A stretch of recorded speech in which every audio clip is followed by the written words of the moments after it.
Hello and welcome all to the Franchise Tag Podcast with me, your host, Freddie Hall, back for another divisional preview. Thank you all for watching, whether it be live or post-draft, I suppose, our fantasy football live draft that we did the other day. I don't even know how long it went for. It went for a long bloody time. You are definitely 2 hours. I'm saying 2 hours that video went for. It was a slug. Don't get me wrong. Drinks were had. Things were said. Comments were made. But we all know that Cortland Sutton was a great draft pick. That's all we need to worry about it. If you don't know what I'm on about, check out our clips on our social media and about the draft going forward. We've got all the fantasy football stuff going forward in the season as well, which Andrew will be hosting. A lot of us will be involved in that as well. Can't wait for that to happen. But back to our normal show. We are only really, 2 weeks away now. Feels like less, even more, I suppose, till the first game of the season, that Thursday night game. It's coming ever so close. Can't wait for it to happen. Whilst we've been waiting for the season to start, we're doing these divisional previews. We are moving on today to the AFC and the NFC North, a division that I know very well, a division Adam knows very well, and a division I'm sure Andrew will definitely weigh in on as well. Adam, NFC North, it's been the Packers' domination for a long time there. We're going to obviously go through it in detail later on, but is the tide shifting in that division? No Davante Adams there, but Aaron Rodgers is still there after a summer of doubt, I suppose, for some Packers fans. No. No, it's not. No. I think there's movement. I think there are teams that have been very, very bad and are getting a little bit better. And I think that there are teams that maybe have been very, very good that are maybe not quite going to be at the same standard that they have been. But to be honest, I think it's going to be pretty similar to what it's been for the last couple of years. And of course, Andrew, the AFC North, the unexpected Bengals, go into the Super Bowl last year after everyone really said at the start of the season last year they would be the bottom of the AFC North. And then we've got the turbulence in Cleveland with the Deshaun Watson situation, him not coming back for 11 games. You've got a new quarterback for the Pittsburgh Steelers, which I'm sure we'll talk about later, and a Ravens team, which we can't really quite figure out because of the injury proneness of them year on year. Lamar Jackson has a full season. We're going to go into more detail about it, but a confusing division. People said it was such a strong division only a year ago, and now it doesn't feel it has the strength that it did. I wouldn't say that. I still think it's a strong division. I still think every single team in that division has an absolutely fantastic defense. The names that are in there are great. They've got a couple of pieces missing on a couple of those teams, but there's still some great teams in there. But the Bengals, for me, they were fantastic last year, and looking up and down their roster this year, it's improved. So I can only see them doing something similar, or if not better, than what they did last year. I think their roster is better than what it was last year. So there's no reason why they can't continue what they're doing.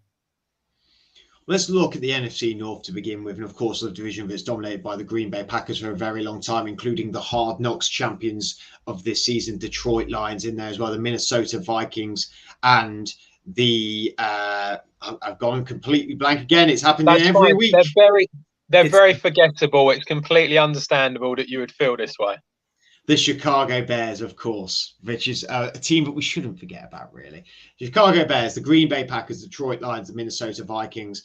The Packers obviously very close to Adam's heart, his team he supports. The Vikings, the team that I keep an eye on as my partner's Minnesota Vikings fan. So it is a division that I watch out for. The Detroit Lions, I have a very soft spot for as well. The Chicago Bears, I don't want to say who cares. I want to turn off people, Chicago Bears fans, too early to the Franchise Tag Podcast, but we may have to build on that statement maybe as we go forward. Green Bay, turbulent summer in a way, Adam. Aaron Rodgers was going. It felt like he was out. He was going to trade to Denver, it felt like. Then he signs an extension with the team. He stays on, but it's a facto. Davante Adams leaves instead. He joins the Las Vegas Raiders. A bit of movement on the Green Bay team, however. We know what this Green Bay team can be. Didn't really address getting a number one wide receiver. I suppose they did draft Christian Watson. But Davante Adams is a gaping hole in this team. But as a Packer fan, I don't know, someone who keeps his finger on the pulse with the Green Bay franchise. What can we expect from this franchise this year? I think it's amazing what you were saying about Rodgers and the fact that he re-signed. I think it's amazing what a bit of ayahuasca can do in order to chill a man out. I mean, he's clearly having fun times now, isn't he? He's very, very happy with what's going on in the world. So, yeah, I think, to me, losing Devontae Adams is obviously going to be a hole. I think anyone would struggle with that. Having said that, I feel that they've got the players to do it. It's just in a slightly different way. It's probably not going to be as pass heavy as what it has been in previous years. There's going to be a lot more of Aaron Jones and AJ Dillon. I think there's going to be a lot more of both of them on the field at the same time as well. So it's like Dillon will be the main running back. Jones will go over to the sort of like go into the sort of one of the receiver positions. So I think you're going to see both of that. Anyone who's watched this knows that I am a fan of Lazard. I genuinely think he has the potential to step up. I'm not saying that he's going to be Devontae Adams, because I don't think anyone is going to be Devontae Adams. But I think that he does have the potential to step up. He's a big-bodied receiver. You know, people don't know that about him, but he is big, and he is going to be someone who is going to be able to make a difference there. It's just a matter of him staying fit. You've got Robert Tonyan coming back, so that's another weapon that Rodgers likes. And then on top of all of that, to come away from the sort of offensive side of it, you've got the defense, which genuinely looks like a top 5 defense in the NFL this year. They're very strong. They've got great depth. You know, I think that you're going to find that it's just a slightly different way. It's something that Packer fans are going to have to get used to, because it's not going to be the same as what it has been. It is maybe you are going to see a few less games that are, you know, lower scoring games. But yeah, I mean, it obviously losing Adams is a problem. Like I said, it would be for any team, but I think they've got the players and just the sort of variations that they can use in order to change it and still make it a success when it comes to actually, you know, winning this division. Andrew, of course, ball in hand, Aaron Rodgers, one of the greatest to ever have done it. But like Adam said, Alan Lazard could be a very top wide receiver, but there is a duo of running backs there at Green Bay, Aaron Jones and AJ Dillon, who are just really fantastic, and they really work well in that dynamic duo system. Do you think Green Bay becomes a bit more of a run-heavy system this year, even though Aaron has still got that cannon of an arm? I think they might fall back on that and rely on that at the start of the season before things gel. They know it works. They've seen it work. So you can use that till things start to form with the young receivers that they've brought in.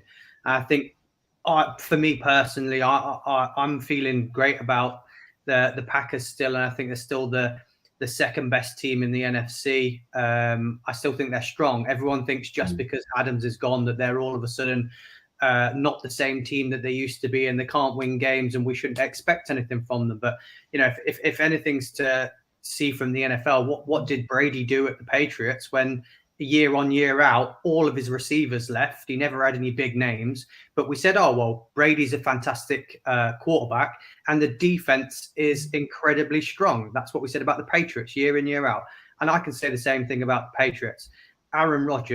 About the Packers, Aaron Rodgers is another level quarterback. He is insanely good. I feel like he has the ability to get the best out of his wide receivers, no matter who they are. Points made. Lazard is the guy. I think he proved himself at the back end of last year when he was healthy. He can be the number one.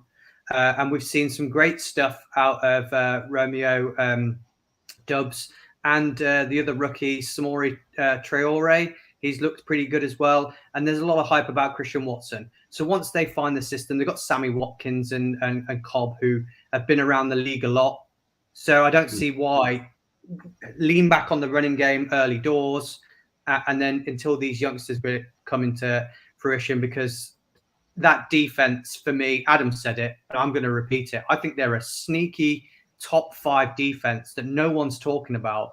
And they've got some absolutely stacked names on that defense. And they brought in Quay Walker and Devontae Wyatt, who were 2 massive names out of college, to come into a a team that's been together and played together and cemented that they are a great defense, and they're in a weak division. So I see the Packers still being a force to reckon with, in not only in their division but in the NFC as well. Of course, the Minnesota Vikings will want to go and upset that party, and they are a formidable opponent as well. When you've got an offense that has Justin Jefferson in it, Dalvin Cook in it, Adam Thielen, who I feel like is the forgotten man this offseason, to be honest with you. I don't think he gets enough credit. Irv Smith's a great tight end, and a defense that's slowly building. It seems to be their problem for the last few years. And maybe an underrated quarterback in Kirk Cousins, some may say, Adam. I mean, Green Bay, when they look over their shoulders, they might see nothing on one side, but they definitely see the Minnesota Vikings on the other, surely, that are sneaking up behind them. Yeah, I think there is a little bit of hope there for the Vikings this year. Not a lot, but I think there is a little bit more, just purely because Mike Zimmer's not there anymore. I think that's a big thing for them. It's like this sort of defensive-minded coach who wanted to run the ball a lot, and it just kind of didn't really work. I've always said they're very mediocre, and I think that Kirk Cousins is quite a mediocre quarterback. He's decent, but he's not special. And he was the ideal guy for Mike Zimmer, who again was mediocre. But I do think that by bringing in Kevin O'Connell from the Rams, he's indicated that he wants more of a pass-heavy offense, which, you've got Justin Jefferson there, so why wouldn't you, kind of thing? You're going to want a pass-heavy offense. But as you said, Adam Thielen has been completely overlooked. I think everyone has just decided that he's 31, 32, something like that. They've just decided that he's done, that he's just not going to be able to do anything, and it's just not true. I think they are definitely a team that I think they will improve. They went 8-9, I think, last year, something like that. I think they will improve. I could see them doing something like a 10-7, that kind of season, maybe sneaking into the playoffs, because obviously it might not take so much on the NFC. But I don't think they will win enough games in order to really trouble the Packers for the division. It does always feel like, Andrew, it's forever the bridesmaid, never the bride with Minnesota Vikings. They always seem to be just second field to that Aaron Rodgers, Davante Adams tandem that's happened for a good while in this NFC North. I mean, what does that franchise need to do to turn it around? Not turn it around, so to speak, because they've done a lot of positive things, but it felt like there was points left on the field last year for Minnesota. There was games they should have won and that they just sort of let go. What do you think needs to turn around for them to win this division? Well, I think they've made the perfect transition for that turnaround and bringing in Kevin O'Connell. I think they are now going to be a high-octane offense. It's going to be that, like we said with the Packers, sneaky defense. I think these are sneaky offense. I think they're going to be in a lot of shootouts and they're going to be scoring a lot of points. I think they've got, when you're talking about teams that are going to do well and they're going to do well on offense and put points on the board, you look at their O-line and you look at some of the guys that they've brought in and the youngsters they've got on that O-line that have really clicked and worked with Darashaw and Cleveland and people like that. I think this is going to be a good offensive team this year. And they've got some great names on the defense to kind of solidify where they might have lost points. So I think we're going to see a better Vikings than we have of the last couple of years, where it's kind of been a bit of a hit and miss. I think we're going to see a better team. Again, I think they might upset a few more teams than maybe projected. I think Adam might have them having a few more wins than I have. I think I've got them around that 9-8, 8-9 mark sort of season. But I easily think that with how good their offense might be, like we've said, healthy Thielen. And I think for them, the Jalen Reagor trade, I think he could be good there. I liked him at college and he was good. We saw his drops in Philadelphia, but you don't turn bad overnight. So I think in the right system, in the right place, maybe he can work. So it's another option for them. So yeah, what, they've got Irv Smith Jr. back this year. Someone that people have spoken a lot. They've got healthy. I think that's a good thing. They've got healthy Thielen, Smith, people like that. So I think we're going to see a bit of a difference, bit of high offense, a lot of points being put up on the board from the Vikings this year. I hope so, because it makes for a really interesting team to watch. And now let's talk about the stars of Hard Knocks. I mean, if there's one word to describe this team, it's heart. And well, if there was one word to describe this team for the Detroit Lions, it would be grit, because that is what they constantly go on about in Hard Knocks. It is a team that I have openly said, if I thought a team would turn it all around, it's this team. I just now Hard Knocks has been on. Campbell's been the coach that I thought he was, Andrew. Like, he's that guy that's all in. He's all in with the guys. He's all in with the coaches. He's all in. He's doing bloody push-ups with the team and everything like that, and ups and downs and all this sort of stuff. I mean, they're clear. The screen might be painting a false image, maybe. You know, it's all well and good saying you've got grit and heart, but if you ain't putting points on the board and you can't play as a good team, then it is all for naught. But the Detroit Lions, I feel like this is a different team this year. I mean, the Aiden Hutchinson pick, this sort of transition to this gritty team, Andrew, I mean, is it going to really come out? Is it going to be that? Or is it going to be more the same for Detroit? I think you've hit the nail on the head with the word you're using there. I think gritty is a great word to use. I think we've seen it with the Eagles in the past. Gritty is a great word to use for teams to push through and make those games. And I think that the culture that they've now showing there is the thing. I don't think they need to be impact this season. You know, look what they've done on Hard Knocks. Look what they did last year. Automatically, one of the best teams in the league. We're not saying not go and qualify for the playoffs and win the playoffs. I think we're looking more of that progression, grittiness, and if anything, winning those close games that they lost last year. I think they lost 7 games by like a field goal, and we saw them losing them in the last few minutes of the games. I think that's the transition they've got to make this year. They've got to turn those tight games into wins. You've always said that, Fred. It's the margin of the season. I personally don't think that their roster top to bottom strong enough for more than sort of a 7 and 9. But if they get some of those extra wins that are real close, then, you know, we're going to see a better team. They've strengthened wide receiver. They've got one of the best O-lines in the league, for me anyway. I think they've got a top 5 O-line. Their defense has got some good names on it. It is, you know, we've seen some of them on Hard Knocks. So I think there's stuff to work there. Again, it's another team that's got healthy Swift, I think makes a better Goff. I think Goff is the question mark on this team. It seems like they've gone a bit more all in on him. I think he's proved himself for them to be their guy. But if you've watched Hard Knocks and things like that, he's still very quiet for me, and he's still not made his mark with that culture that we're seeing a lot of them being noisy and being in people's faces. I think we need a bit more of that from Goff. I think if we see a good Jared Goff this year, we'll see them getting over the lines in those tight games. And do you think Goff can be that guy, Adam? I mean, he went with a Super Bowl with Rams. He was necessarily never a bad quarterback there. The Sean McVay system came in. Could you argue it was a Sean McVay system? I mean, the names on paper there as well aren't bad. I mean, DeAndre Swift, Jared Goff has a good history, I suppose. TJ Hawkinson, the drafting of Jameson Williams, though I don't think he's going to be playing this year, I don't believe.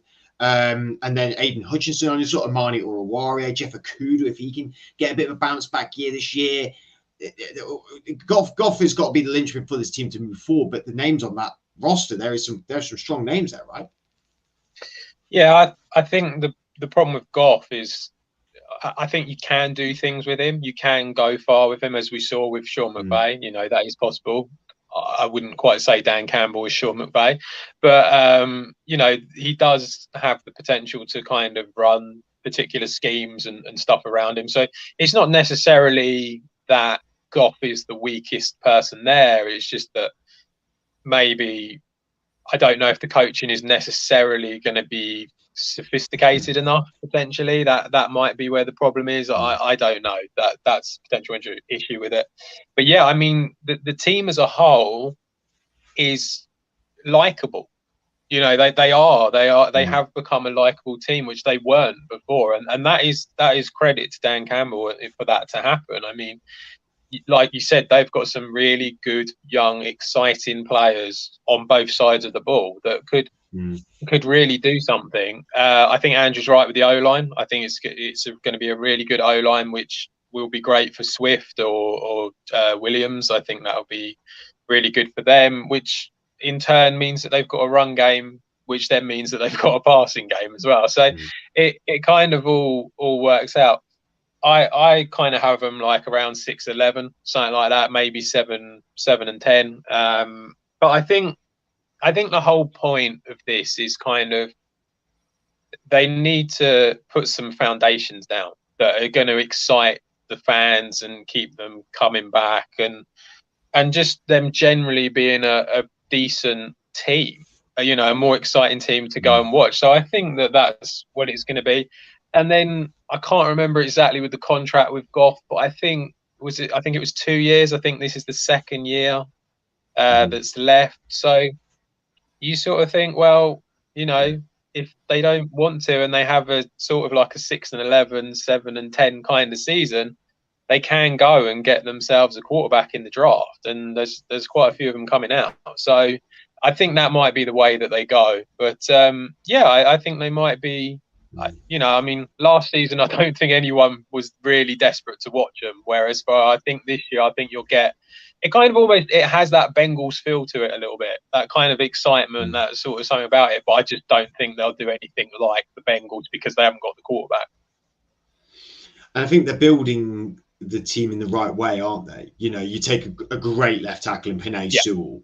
You find your best edge rusher in Aiden Hutchinson. You got a remarkable corner in Amani Oruwariye. I think he's really phenomenal. I really, really rate him as a corner.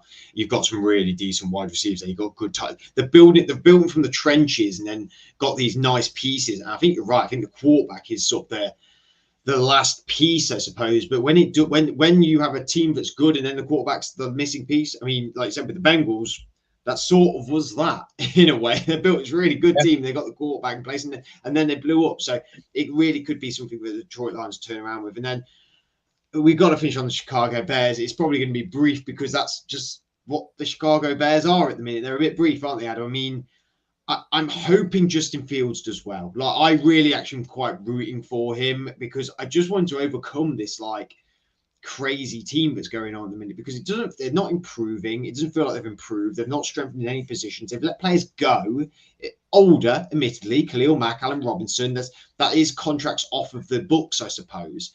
Is this just full rebuild mode? Is it? If to me it is. This is just full rebuild mode. Yeah, it feels like it, doesn't it? It does. It's a strange way of going about it. I don't quite know what they're doing or what their thought process is. It's everything the Detroit Lions are doing is the right thing, and then everything that the Bears are doing feels the wrong thing. It's just feels a little odd. They've brought in Justin Fields, obviously, and the idea is to build around him, but it's a little bit like you've got to give him a chance because that O-line is a disaster. It really is. I mean, he's going to be running for days, bless him. It's like, I don't know how the hell he's going to cope with it. So it's going to be really, really difficult for him. And then you start taking away players like Allen Robinson and you sort of think, well, who's he got? I mean, you've got David Montgomery there. He's an okay running back. But the fact is the way Montgomery gets his yards and his fantasy points is that he basically just so many reps. That's how he gets them. It's not because he hits long runs or anything like that. So I think it's not the greatest running back. You got the wide receivers there. You got Darnell Mooney, who's okay. I mean, he's a decent wide receiver, but he's not gonna be amazing. He's a 2. I don't know. It's yeah, he is a strong 2, and so that's why you sort of think that it's not quite good enough. There's just not a lot there. I think Cole Kmet will see a lot of action. I do, and then losing people like Khalil Mack. I mean, it's not great, is it, when you get rid of your best edge rusher? It's a strange thing to do, and I don't quite know what they're trying to achieve by it, other than scare the hell out of Justin Fields. Well, Andrew, you championed Fields out of college. I mean, do you worry for him? Do you worry for his career going forward? Because you got to sort this out quick. There's only so many years you have on that rookie contract. Yeah, I massively worry for him. I think he's a great talent. I think he showed at the back end of last year that he's got some talent as well. So I massively worry for him because I feel now they've brought in a new GM and a new head coach. I think if it doesn't work this year, you blame the rookie quarterback and say, oh, well, he wasn't the guy that we wanted, and we're in a rebuild, and he's the guy that's going to get the blame. And I think that's really unfair because they've done nothing to give him a chance. I feel like they're failing him as a rookie guy that could be great for them in what they've done as an organization. I think when you said it, that just as you introduce them, they're in full like rebuild mode, but their rebuild hasn't even started. You know, they're in rebuild mode. What do you want to do? You know, they had a great defense. They've relied on the defense all year. So rebuild for them needs to be around the good youngsters that they've got. So you're looking at Mooney's 24, Montgomery's 25, Komet's 23, Justin Fields is 23. Build around those guys. Piece together the defense a little bit later and solidify a rebuild around your franchise quarterback, your young guy where he's on a rookie deal. You know, spend a bit of that salary cap on some veteran defenders and go out and get him a decent O-line and a better receiver. Mooney is a great talent, but we've not seen him be wide receiver one. We've not seen him play a full season of being the guy. So for me, bad O-line, no wide receivers. I don't think we can expect any more than 4 to maybe 5 wins from this team. It's a bad team. They don't know how to manage the salary cap well. They're clinging on to people that don't want to be there, like Roquan Smith. Just, you know, get rid of them and rebuild. Get some O-line in.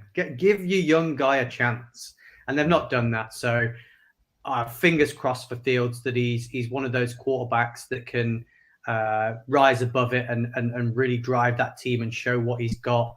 But yeah, it's going to be tough for him all year. I think he's going to get battered and beat up. So yeah, I'm out on the Bears. I mean, it's mad when you think like the Steelers signed James Daniel this year, who's like 26, 27 guard. Like, why are you not keeping hold of him? He's a really good guard. Very, very quick division where we've got everyone, Adam. Obviously, you've got Packers at the top. Who's your second? Packers, Vikings, Lions, Bears. Andrew? Same. I'm going to take the punt. I'm going to go Packers, Lions, Vikings, Bears. I'm just going to take the punt on it because I like them. I'm sure I'm going to be wrong. But it's fine. I believe in you, Dan Campbell. You've got to show. Right, moving on to the AFC North. Obviously, a division that I know very, very well. We might as well, the Cincinnati Bengals, the Cleveland Browns, the Baltimore Ravens, the Pittsburgh Steelers. We'll talk about all of them. But Adam, really, we need to start with the Super Bowl win team last year, Cincinnati Bengals. They are now the favourites to win this division. The first time they've been the favourites to win the division in a fair while, really. No, because they were a surprise Super Bowl team last year. However, we know this team is back this year, back stronger. The only problem they have is Jesse Bates. We'll talk about him with Andrew in a second. But this Bengals team, they're looking to do. They've got to target the Super Bowl again this year, I suppose. That's going to be their thing in their mind, isn't it? I mean, they want to go back to back, even though it is incredibly hard, as we know. Yeah, you have to think that that's what they want to do. They're a really good team. They really are. That offense is a strong offense, and they saw in the same way that the Chiefs saw in the Super Bowl, it was the O-line that was kind of the thing that was letting them down, and they've gone out and they've made a difference there. They've bought. I mean, Collins, I would argue, is probably the biggest one from the Cowboys. I think that's a huge move for them. I mean, they brought in Alex Kappa as well, the guard from the Tampa Bay Buccaneers, who has worked great under Brady. That tandem's going to be. So yeah, I mean, they've done some really good things there, and I would be very surprised if they don't improve because of that. I think that's going to be great for Mixon. And as we said, in turn, like we said with the Lions, you've got a good O-line. It's good for the running game. It's good for the receiving game as well. So, yeah, I think offensively, they're going to be stronger than what they were. And they weren't a weak team last year when it came to that. The defense, I think, is still looking pretty okay. It's maybe not quite as strong, but I think it's still looking pretty decent. And the only thing that I can really say as a negative for the Bengals is that we all know what they're going to do now. And I do think that is potentially something, because they were that surprise package last year. I think, maybe they got a few plays that they weren't so sure about, and the other team weren't 100% sure on what they were going to do. Now I think they all know, and they know how good they really are, and they're going to be much more sort of like expecting them to turn up to every game and be very good. So I do think that is a potential issue for them. But I think they're just going to be a very strong team. And Adam alluded to it, Andrew, about them strengthening on their offensive line, which they have done. They've done massive moves there. Like Kappa, Lyle Collins from Cowboys, the Kappa move from the Buccaneers, got them in a free agency. But you do look at the defense. I mean, they lost Larry Ogunjobi, who's gone to the Steelers. Who I'm not just picking him out because of the Steelers, but he was one of their key pieces on that defensive line. I mean, Jesse Bates, he's been franchise tagged. It feels like there's some animosity there about that. It feels like he's sort of trying to push and move a little bit away. Let's say he does go. Do you think, the offensive line is definitely going to strengthen them, but do you think that them moves, they might not seem like a catastrophic shift, I suppose? Like, it's not like losing a Jamar Chase, for example, but Jesse Bates, very key player. Ogunjobi, very key player for them last year. Do you think that might disrupt the team a little bit?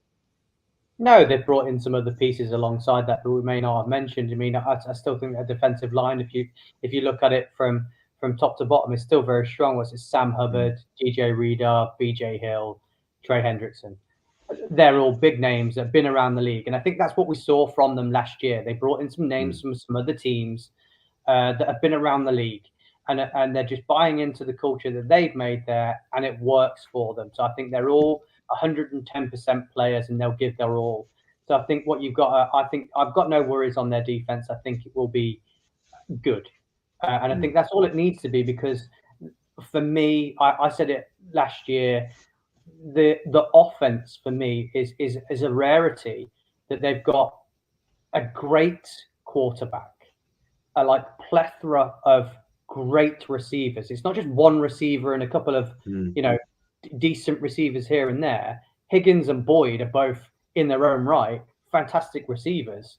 So, and alongside that, a great running back in Mixon. It's rare to have a team that isn't, we rely on the run game, we rely on this receiver. They've got it all for me on offense, and they've now sorted that O-line out for me. So that balance is perfect for this team. Good defense, great offense. And I think we'll see more from the likes of Chris Evans, who's now in his second year. I think he'll step up and help out Mixon and keep him fit.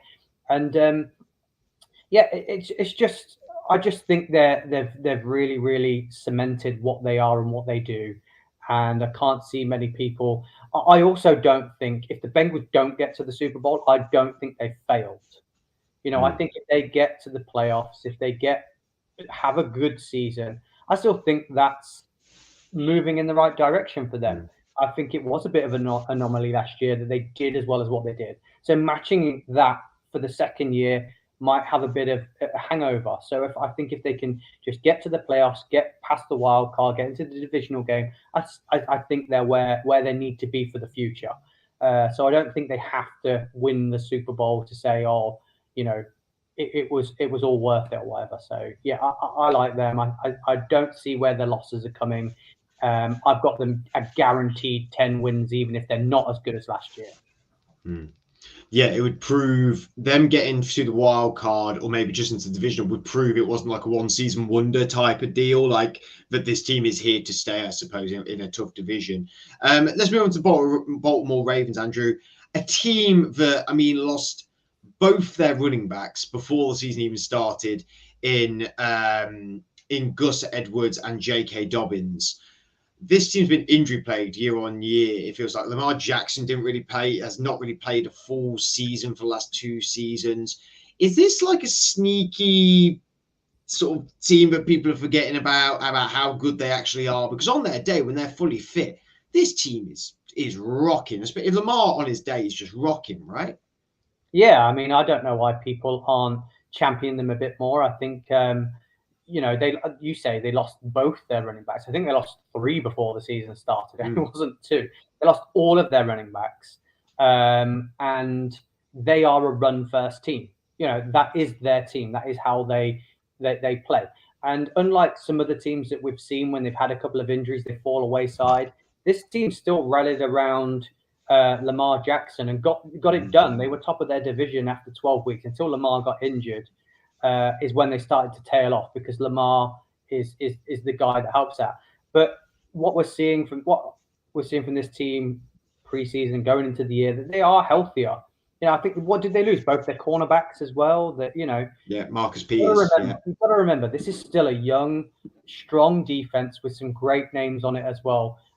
You know, they're not aging. They've got a couple of aging pieces in like Claire Campbell, but you've got to remember they've got Patrick Queen, they've got Jason Owe, they've got like some big names in there that are going to assist and move them forward. And that offense, for me, they've gone back to what they did the first year when they cemented what they did. They've gone back to that 3 tight end set, and we're going to see a lot more of Lamar Jackson. So I'm not worried that they've lost the likes of Marquise Brown and it's Rashad Bateman, Delvin Duvernay, and nothing really after that.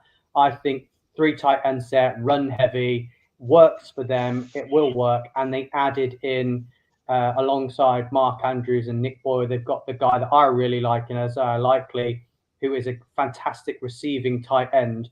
And I think people need to keep an eye on him for the season, because I think he's going to be involved a lot, because we saw that 2 years ago from this team, and it's a healthy team. So, yeah, strong defense, healthy guys on offense. I see them being big. I've got them sort of winning 10 to 12 games this year and doing well, being strong. Again, Adam, they are a very good team and they do what they do well, but do you worry that it is too one-dimensional, that one-dimensionalism will cause more injuries? You know, relying on that one game plan puts more pressure on them players, but may cause more injuries, and that once they don't have that game plan, it's not all sunshine and daisies for them. Yeah, I mean, it is concerning, isn't it, that if you do that, you know, if you do literally just have one game plan that you know, other teams can read you and can sort of work it out a little bit better, that if that game plan is causing you to have this many injuries, then it could end up doing it again. I think there are risks to what they do in that respect. When you were saying, like, are they a team that a lot of people are forgetting? I think they are, but I think the reason is because they're not the most exciting team to watch. I think that is a big thing. I don't think people necessarily are particularly up for watching lots of running, and, you know, like Andrew said, the tight end sets that they do, it works for them. It's great, and it's definitely worth, you know, them doing it because it works. But it's just not quite the thing that's going to grab the viewer, kind of thing. So I do think people forget about them a little bit. But they're a really good team. You know, Lamar Jackson is an amazing quarterback, and he's going to be, if he's fit, he will do all the stuff that he, you know, can do, and it's going to be great. Mark Andrews is going to be good as well as the main receiver there. And, you know, they're going to be a good team. I mean, like you were saying, the injury list last year was insane. It really was. And they still went 8-9. So, you know, I mean, imagine what they can do if they actually had some fit players. So I think because of that, you have to look at them as a team that is, you know, playoff bound. You do have to think of it that way, because they are just incredibly good at what they do. It's just a matter of whether what they're doing is almost at a detriment to their overall team. But I think, yeah, I mean, I've got them around that mark, the same mark, sort of 10-11 wins. I think they're more than capable of doing it, and I think they'll probably push the Bengals all the way. And then we move on to the Browns. The Cleveland Browns, obviously, without quarterback Deshaun Watson for 11 games, we're not going to dive too much into that tonight, because there's just no point. But this team, Adam, has got a very good defense. It's just now the worry on offense, surely. I mean, Jacoby Brissett, I think, is going to be the starting quarterback there. Yeah, they've brought Amari Cooper in. They've got Nick Chubb, Kareem Hunt. I mean, Kareem Hunt has been rumblings that he's going to get traded away or wants to be traded away because he thinks he can be a starter elsewhere. Plenty of teams I can imagine in the market for him as well because he's a fantastic running back. Without the quarterback, can you see much happening for this team? Is it going to be a lot of sort of defense only on this team? I think the defense are going to have to play out of their skin. I really do, with most of these teams. I think Brissett is one of these quarterbacks. You've seen it over the years. He can get you a few points in every game. He's not completely void of talent. Obviously, he's a backup quarterback. So he is capable. And with that run game with Chubb and Kareem Hunt, I mean, if they keep Hunt, then that's going to be, it's still going to be decent run game and stuff like that. So they're going to be okay. They're just not going to be good enough to beat any of the teams in this division because it's a strong division. That's the thing. So I just think that they're going to struggle with that, and it's probably it's probably well deserved given what they've done. So. Andrew, I mean, it was a very short time ago that defenses and running game won Super Bowls, which was point and proven a lot in the Super Bowl history. You could argue this is all this Cleveland Brown team is really at this point in time. Is that, I don't think they're Super Bowl bound, but are we maybe doing them a discredit? Because you can win games that way. We've just said it, the Ravens are going to be winning games that way. Do you think they're going to be winning games that way as well? Yeah, I think we're doing a slight discredit because they still have a very, very strong roster. And that defense that we've all mentioned is still really, really strong. But running backs winning games and that alone, bar the Ravens who have a different game plan to everybody else, isn't enough in this modern era to win games. And I think when we're looking at in this team as well is it's a new quarterback, virtually a new wide receiving core. There's only Donovan Peoples-Jones that's left there, isn't there, from last year? David Bell, rookie, Amari Cooper, new. So I think it's going to take them a few weeks of proper NFL football to really find their feel. You can't rely on Nick Chubb to get you first down every time. You can rely on him to get you up the field. You can rely on that. We don't know what's happening with Hunt, like we said. But you can rely on Chubb to a certain extent. But you've got to throw the ball. And I think it might take a few weeks for it to click and work and really get the offense moving downfield. It took Baker Mayfield a few years to click in that offense and get it rolling before he showed what he could do. And they've got some really tough games, bar the Jets early in the season. They've got to face your Steelers. They've got to face the Chargers. They've got to face a strong Pats defense, Ravens, Bengals. When do you get to click? Jets, Falcons.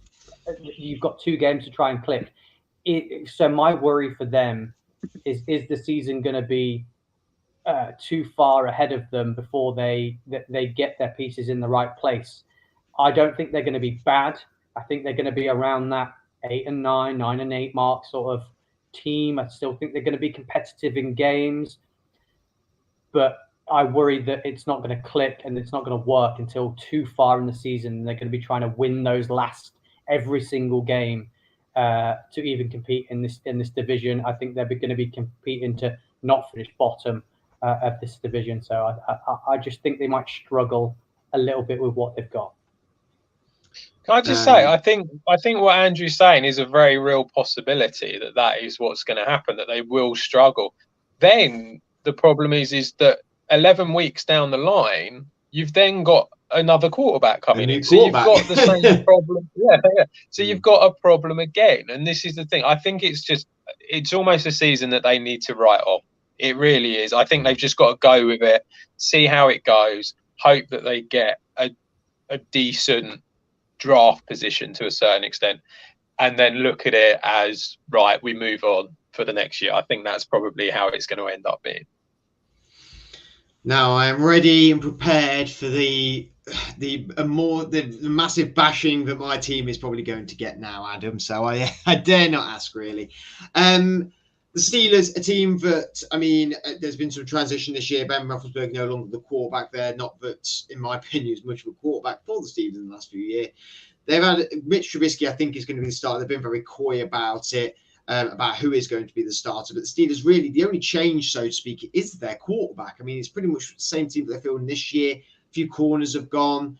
But their defense has been strong year on year, and they've got some very talented players in the positions in the offensive unit with Chase Claypool, Deontay Johnson, Najee Harris, Pat Frymouth, very good tight end. And what are you envisaging for the Steelers this year with the sort of quarterback quandary that they have and what they're going to look like going forward? So I think the one thing that everyone needs to remember is that Big Ben was essentially a statue at the end of his career. That was where it was. So I'm not saying that Trubisky, who I think will probably get the start just purely because he's the veteran, or Pickett, who actually has looked decent in preseason. He's looked all right. I'm not saying that these guys are of the caliber of Roethlisberger when Roethlisberger was in his prime. But I do think that they're not going to be that far off from last year, where it was a struggle at times. So I actually don't think much is going to change for you guys. I don't think you'll win it, the division, by any way. I think you're just not quite there, because I think the Bengals are just that bit better, and I think if the Ravens can stay fit, then they will be that bit better as well. But I think you'll be competitive. I definitely think you'll come third, and I think that Trubisky and Pickett, and obviously at some point during the season, Pickett's going to have to come in, and they're going to have to see what they've got with him.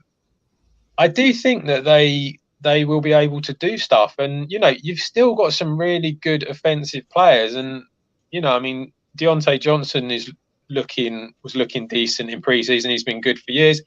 Everyone's crazy excited about George Pickens. I mean, he's looked really good in preseason, and we all know how well the Steelers are with their wide receivers that they draft. So, Chase Claypool, okay, he wasn't as great last year, but he can still be decent.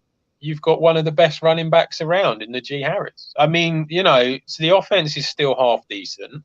It's not going to be high scoring games, because I don't think they're going to be able to do that.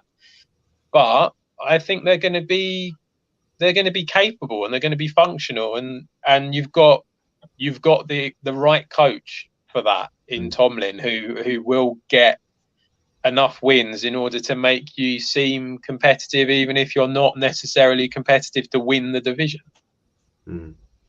Andrew, for you, I mean, Mitch Trubisky, Kenny Pickett, we're going to discount Mason Rudolph out of it, because I don't believe he's touching either of them as being the starter. But again, the Steelers organization has been very coy about who they are going to have a starter. Trubisky being the veteran, obviously an in and out time at Chicago. Did go to the playoffs with Chicago, but then didn't really have the most fortuitous of seasons. But again, we've rinsed Chicago tonight. It's not been exactly a great franchise. He went and joined the Bills last year, was behind Josh Allen.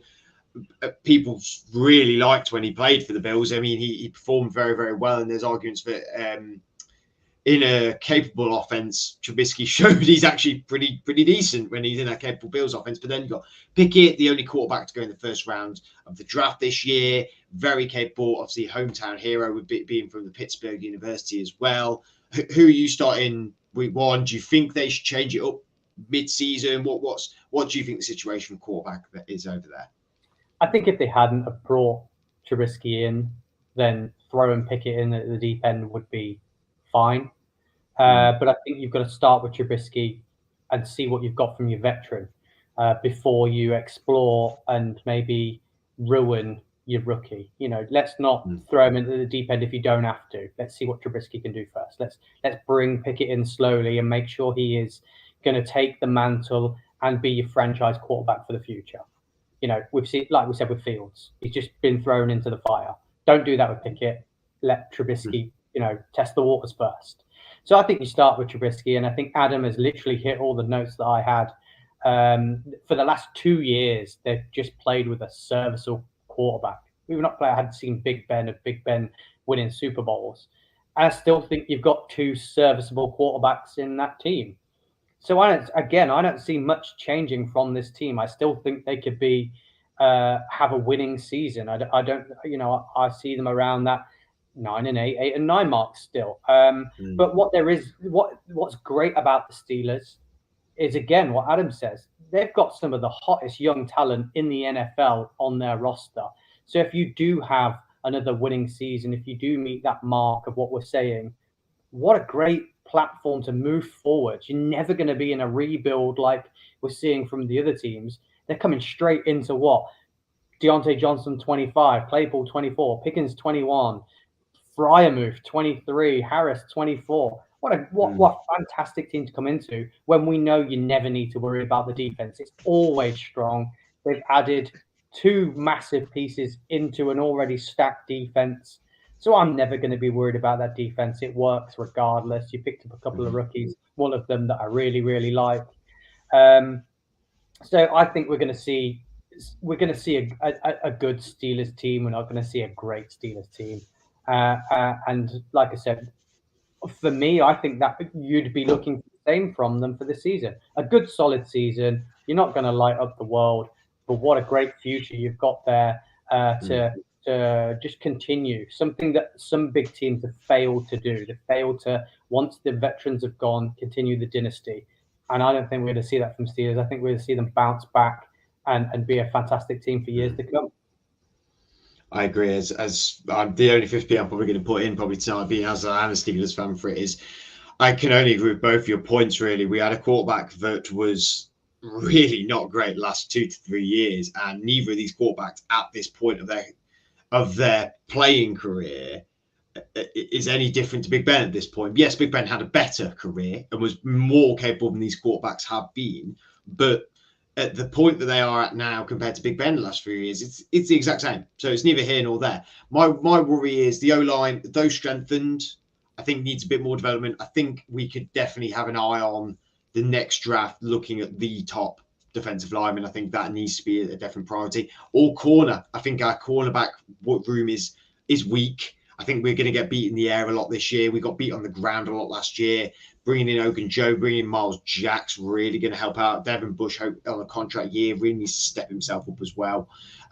Not winning division, no way. I think the Ravens and the Bengals are far too strong, but I think we can pip the Browns at this point. I think that their quarterback play is just not going to be good enough.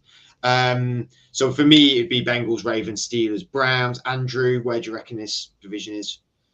Yeah, I'd just like to also add before I go into it that Mitch Trubisky spent a good portion of time with Brian Daboll, who is the quarterback whisperer. So maybe you might have a fantastic quarterback. Who knows? But yeah, I've got Bengals, Ravens, Steelers, Browns. You know, it's going to be similar. He's only saying that in the hope that he can whisper the right words into Daniel Jones's ears. Like that's the only reason he brought that. Need more than that. Adam, is it more or less the same from you with this division? Yeah, same for me. I think I do think that I don't think the Browns will be quite as close as what you think. I think they're going to drop off quite a bit, and but yeah, I think the Steelers are one of them teams. They're always going to be there or thereabouts, but they'll be pretty mid sort of 9-8 kind of thing. And then the other, I mean, obviously with the Ravens, it's very dependent on injuries, and the Bengals just look ridiculously good. So I think they'll probably win it. Also to note for any of our new listeners or people who are getting into the NFL and anything like that, Mike Tomlin, who is the Pittsburgh Steelers coach, has been the coach for a very, very, very long time now. I don't have the exact number off the top of my head, but has never had a losing season, just to put it out there. So I don't think there's one coming this year either. Maybe I thought that last year, or maybe I did before this podcast. Maybe things have changed my mind. I don't know. It's going to be a crazy NFL season. Thank you for joining us tonight. We have ran over a little bit on our usual timing, but we've got the NFC North and the AFC North. It's both of our teams, Adam's team and my team, but we've got to talk a bit more in depth about it. But thank you for watching. We've got the next divisional preview next week, with then the anticipation of the game starting on Thursday night. Into the NFL season we go. Make sure you subscribe and like our podcast, and we are on all social media, and we are on all podcast platforms. Give us a watch, give us a try out. If you're new to the NFL season this year, pass it on to a friend. Just keep following us. Make sure you also follow the Off-Grid guys for all your NFL articles. They've got some great articles over there. If you're not into podcasting, you prefer more written articles, great guys over there. Go check out them articles, because they're a brilliant bunch over there. But until then, enjoy the rest of your week. We'll see you all very soon. The NFL season draws ever closer, and we're getting pretty darn excited about it.